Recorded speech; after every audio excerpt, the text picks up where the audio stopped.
Πάρτι γενεθλίων. Κάνετε ένα πάρτι για τα γενέθλιά σας. Συζητάτε με μια φίλη σας για τους φίλους που θα καλέσετε, για τα ψώνια που θα κάνετε και γενικά για όλα όσα θα ετοιμάσετε. Μία φίλη σας θέλει να κάνει ένα πάρτι για τα γενέθλιά της. Συζητάτε μαζί της για τους φίλους που θα καλέσει, για τα ψώνια που θα κάνει και γενικά για όλα όσα θα ετοιμάσει.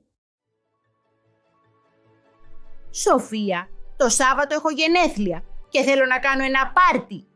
Τέλεια, Ανθή. Ποιοι θα έρθουν στο πάρτι σου? Θα καλέσω τους συναδέλφους μου από τη δουλειά.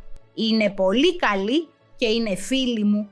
Και σένα φυσικά. Είσαι η καλύτερη φίλη μου. Ωραία. Πού θα κάνεις το πάρτι?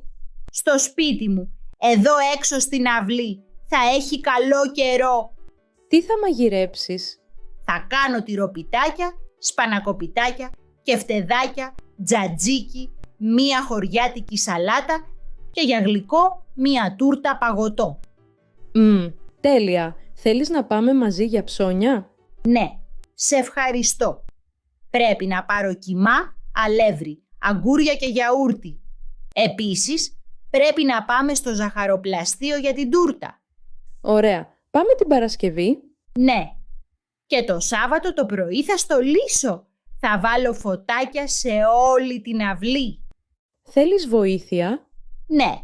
Έλα νωρίς το πρωί να με βοηθήσεις. Θα πιούμε και καφέ. Εντάξει. Θα είναι το καλύτερο πάρτι. Ανυπομονώ να έρθει το Σάββατο.